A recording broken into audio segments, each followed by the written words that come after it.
Good afternoon, everyone. Welcome back. I am KingBlackToof, and I'm here to report on the news that Pawel made in this interview. Okay, so he's done an interview recently, and it was in Poland and in Polish, and he come across certain points regarding Gwent that I thought genuinely we mostly know about, or are very minor, some things we didn't think about, but I want to cover them anyway, just so you guys know and see what he confirms, basically. So I'd like to thank SDF1998, which I believe might be Sir Jeff, that I've known for a while, for compiling this list, which is really helpful for me. So first of all, the leader's appearance will change in some way. We have no idea what this means, but we do know they were toying with the initiative idea as well as the passives ability idea. There was also a fan-made thing where when they're on the board, they've got more of a crown and a bit more flair to them, so you can see their leader cards. So it's probably some inclusion of either the mechanics into the card art, which changes their appearance in some way, or just an extra bit of flourish to make them seem more leader-like while on the board. So the next point being major changes are going to be communicated to us prior to their implementation in-game to avoid midwinter-like fiascos in the future. Now, I actually thought they did talk to us a lot beforehand, didn't they? They did all the developer updates. They did all that sort of stuff. Did they tell us about Midwinter before it came out? I think they probably did, but they just kept it very secret. They didn't show us exactly. We knew Create was coming, but we didn't quite know what all the cards were and how it was going to work. So more communication is on the board. Now, down here as well, they also mentioned that there's a bi-weekly updates regarding the project. So every 2 weeks we'll get some sort of update regarding the project, and any major changes will be communicated, possibly PTR'd before then. 80% of all cards are going to be reworked and adjusted for Homecoming. This is something which a lot of us basically knew because it has to be, because of the amount of rows and the amount of bronzes you can now have, which are going to change, which I'll get onto soon. We didn't know an exact figure. 80% is pretty much all of them. Well, 80% of them.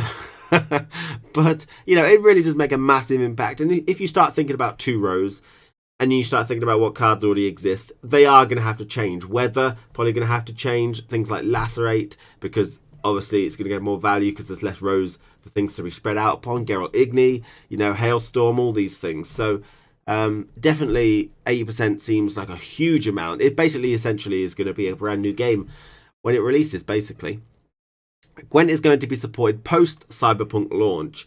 This one worries me, but then also satisfies me in the same swing, because I hadn't even considered that they weren't going to support it post-Cyberpunk. That was just, what? I hadn't even considered that. So it worries me that that was even a consideration for somebody on this planet. But then, obviously, they are going to support it, which is highly what I expected. So that was a weird one for me. They finished the core game and are almost finished with working on factions at the moment. Now, I heard somewhere before that the newer faction, the 6th faction, has actually finished, but they had to delay it because of this Homecoming idea. So apparently they finished the core game and they're just working on finishing factions. And there's a lot more to come about factions and how the cards are going to change and stuff like that in a moment. So the mid-July Homecoming showcase will feature the new board and the new bronze system. So the new board really showing us off the 2-row system, as well as the bronze system, which is basically you can only have a maximum of 2 copies of each bronze in your deck now. They might also talk about the reworked rank system, and there will be bi-weekly updates regarding the project from that date on until Homecoming's released. Okay, so bi-weekly is good. We get to see gameplay, and they actually stated that it's going to be actual gameplay, that we get to see real games and gameplay, which is really nice to know. And now, the new board, we already knew that it was 99% confirmed, but now it's 100% confirmed. 2 rows, and this is going to change a lot of things. So I've already mentioned before, actually, with the different cards that change, like Lacerate is probably going to have to change, Geralt Igni, and all this kind of stuff. So hopefully we'll see how it works, and we'll get to see like the front and back row benefits. Placing units on different rows is going to have different benefits. So hopefully mid-July we'll get to see a lot of stuff about that board. The 2-copy bronze system they're implementing, we weren't quite sure. It was toyed with. It seems pretty much guaranteed now. So it seems to be that you can have 1 gold, 1 silver of each copy and 2 bronzes of each copy. This means that your deck is going to be less consistent, most likely. Whereas now, if you had 3 of each copy of bronzes, that's 5 different types of bronzes times by 3. And, mulligan was more important right now. If you didn't want a copy of a bronze, you mulligan it, and blacklisting was a thing. It's going to be harder to blacklist because there's more copies able to get through, so it's going to be hard to get the cards you want during a mulligan, unless they change that. And also, things like Slizard and Reaver Scouts might not be as important because you're only going to have 1 other copy in your deck rather than 2, so it might be obsolete, this card. It might be a dead card, easier. We might see cards like the Operator that could copy a card in your hand be a bit more effective, because at the minute we've got 3 copies of a card, and sometimes 4 and 5 is really impressive. Things like the Reaver Hunters, for example. Whereas when we got down to 2 cards, having a 3rd copy of a card might be really, really important and really, really useful. So we might see a strengthening of those particular cards. I don't want to go into wild accusations, but 2 rare system and 2 copies of each bronze is drastically different from anything we've seen so far. So it is, like I mentioned, going to be a brand new game, basically. So when Pawel was asked about the vampires and all the other cards that we've seen for quite a while, I think it was Cultists for Skellige, Vampires and Toussaint, and stuff like that. Apparently they are postponed until after Homecoming, so not during Homecoming, although we might get a couple of new cards apparently, but not many, because 80% of the cards have changed anyway. Now, he apparently maybe have misspoke that there's multiple factions.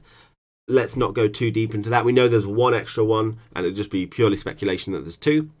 But I think most people were sure that they'd postponed all these other cards that we've seen until after Homecoming, but now we know it's after Homecoming. So Homecoming is going to be a brand new game, so they don't really need to throw in all these different types of cards. Make sure Homecoming works and is balanced and is effective before they throw in more cards, I suppose, is the best thing they can do. So the board will be more Witcher 3-like. I imagine this is darker in tone and stuff like that. We did already know this, but it'd be really nice to see it mid-July.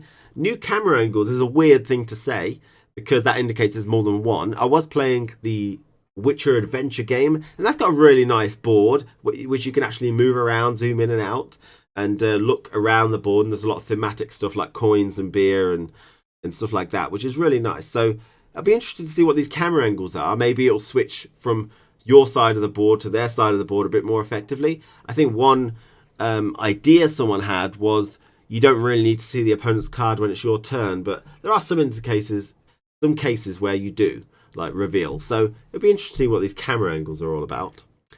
Also, it says you can see the base strength of cards in the card preview, which is a massive feature which is long overdue.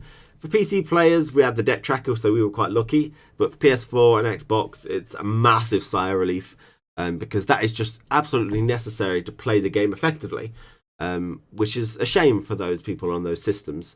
But glad it's coming in now. Tokens will receive new art. Not really necessary. It would have just been nice if they were all, what would be the word, in the right sort of spectrum of theme. We've got cards like the Lord of Undvik, which is just clearly a Witcher 3 standing still pose, no action in it and stuff.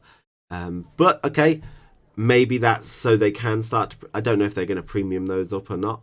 But there are some cards which are tokens which require new artwork to them, but hopefully they're going to get to those anyway.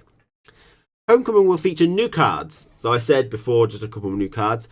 Not likely as many as was implied, and some may be removed or replaced, just like Quen or the Catapult. A Durnian Mauler, for example, is one they're thinking of, which is unusual. Quen was a card which has been removed in the past, and it hasn't come back in. I think it'd be weird not to bring it back in some form, because they've got the artwork for it. But, that is something which will likely happen. 80% of the cards, not all of them, will be repurposed. And some may be exchanged and stuff. And, for example, some leader cards might rotate, like Gel's moved away from being a leader card. Karen, he was moved around a bit. And, so leader cards might rotate. People were saying stuff like, was it Vatgern or something from the Nilfgaard guy that was accidentally a leader for a while. That's funny. So, yeah, Okay, fair enough. This is probably just to make it so that when the vampires come out, I think we know that Unseen Elder is going to, he moved around, didn't he? So they're probably going to shift some people around so that their abilities and stuff match up better with the factions and the ideas they've got going forward. So lastly, Thronebreaker is ready in terms of story, but gameplay and card mechanics and abilities have to be adjusted for Homecoming because of the 2 rose system and also maybe the 2 bronzes that might carry over to Thronebreaker. It's a big deal, so they do have to change those things. And that's pretty much all that Pawel said in the interview, according to this list, which, again, I would like to thank him for compiling this because it was very useful for me. And I would say that we knew most of this anyway. Some people are unsure. It's nice to get some solid confirmation, especially on the 2 bronze system, because that was still floating up in the air. But they are basically changing everything. So hopefully we'll get some more information, and definitely I'll see you in mid-July to report on what it actually looks like. But thank you very much for watching. I'll see you again very soon. Take care, everyone.